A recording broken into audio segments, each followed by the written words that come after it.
Olá, caros alunos, vamos dar seguimento ao nosso conteúdo que nós havíamos passado para vocês fazerem um estudo dirigido na semana passada, e hoje eu vou falar para vocês da diversidade da população brasileira. Vale lembrar que população é um conjunto de pessoas que habitam uma determinada área ou uma determinada porção de um espaço.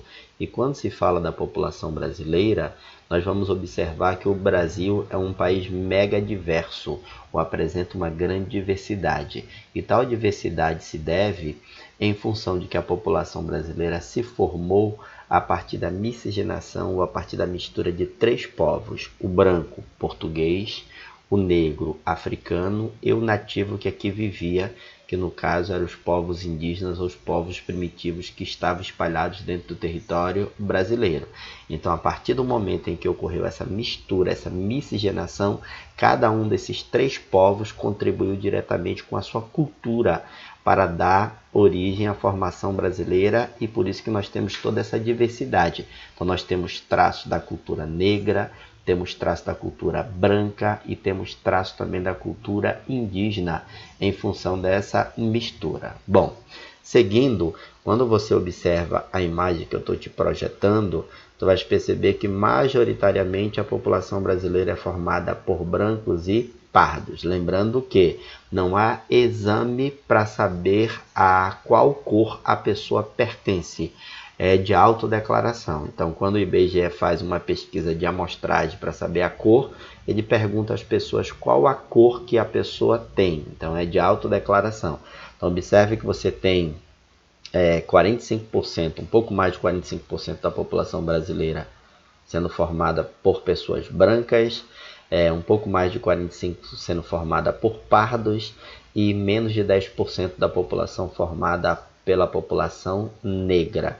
E observe que menor quantidade é a população amarela, que é a população de origem asiática, e a população nativa que vive no nosso país, ou seja, menos de 0,5% da nossa população é formada por indígenas. Bom, o primeiro componente que deu origem à população brasileira são os chamados povos indígenas ou os povos primitivos. Segundo o IBGE, é de autodeclaração também. É o próprio povo que se declara indígena. E os indígenas são descendentes dos habitantes nativos que aqui viviam.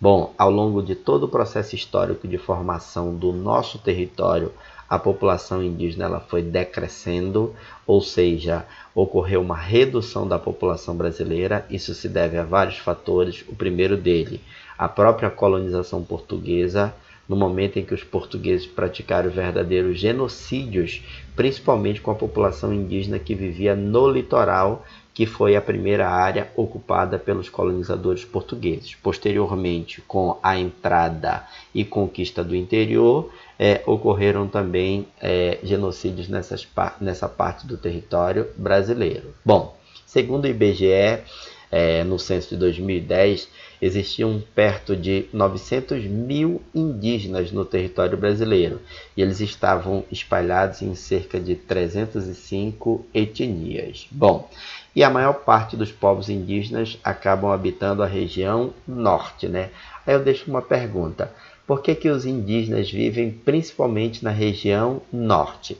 Note, depois você vai me responder essa pergunta. Bom, se tu olhares essa ilustração que eu extraí do IBGE, ele vai te mostrar a quantidade de indígenas que vivem no território brasileiro, mostrando o percentual de indígenas que vivem em suas terras, ou seja, em terras indígenas, e o percentual de indígenas que vivem fora de terras indígenas. Então, observem que em verde são os indígenas que vivem em suas próprias terras, representando 57,7%, e em azul os indígenas que vivem fora de suas terras, representando 42,3%. Ou seja, ainda há uma grande quantidade de terras que precisam ser demarcadas para poder manter as tradições e a cultura dos povos indígenas a partir do momento em que eles tiverem a territorialização nas suas próprias terras ou tiverem o título dessas propriedades ou dessas terras. Beleza?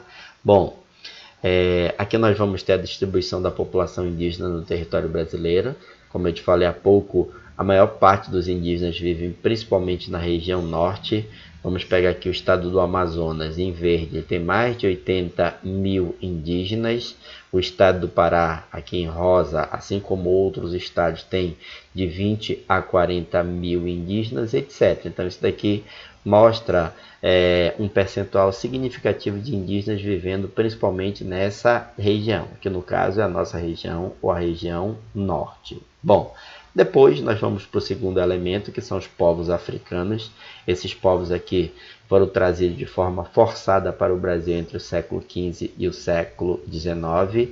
Cerca de 4 milhões de negros foram escravizados e vieram de forma forçada para o território brasileiro. Bom, inicialmente os negros foram empregados principalmente nas lavouras canavieiras, que era uma atividade econômica que satisfazia os interesses da coroa portuguesa. Como a mão de obra indígena não se adaptou ao trabalho canavieiro, os portugueses acabaram trazendo os negros escravos para o território brasileiro. Bom, até hoje ainda há resquícios desse processo de escravização que ocorreu no território brasileiro. Muitos negros ocupam posições inferiores na nossa sociedade, mas os negros também trouxeram e mantiveram traço da sua cultura e dos seus costumes, que isso daqui vai ser uma marca registrada também na população brasileira. Por exemplo, quando tu ouves um samba, um choro, você está ouvindo um ritmo musical que tem origem nas tradições africanas. Quando se fala de religião, nós temos o candomblé. Quando se fala de culinária, o vatapá, a nossa famosa feijoada, que foram trazidas, ou a sua criação se deu pelos povos africanos. Bom, muitos povos africanos vivem nas chamadas comunidades quilombolas, e as comunidades quilombolas são áreas remanescentes de quilombos, e os quilombos eram área de refúgio dos negros que estavam fugindo da escravidão. Então, quanto mais distante do ponto de escravização desses negros se formassem os quilombos, mais difícil se dava o acesso dos brancos que iam atrás desses negros fugitivos. Beleza?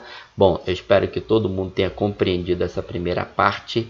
Depois nós vamos ver o processo migratório dentro do território brasileiro. Bons estudos e até a próxima.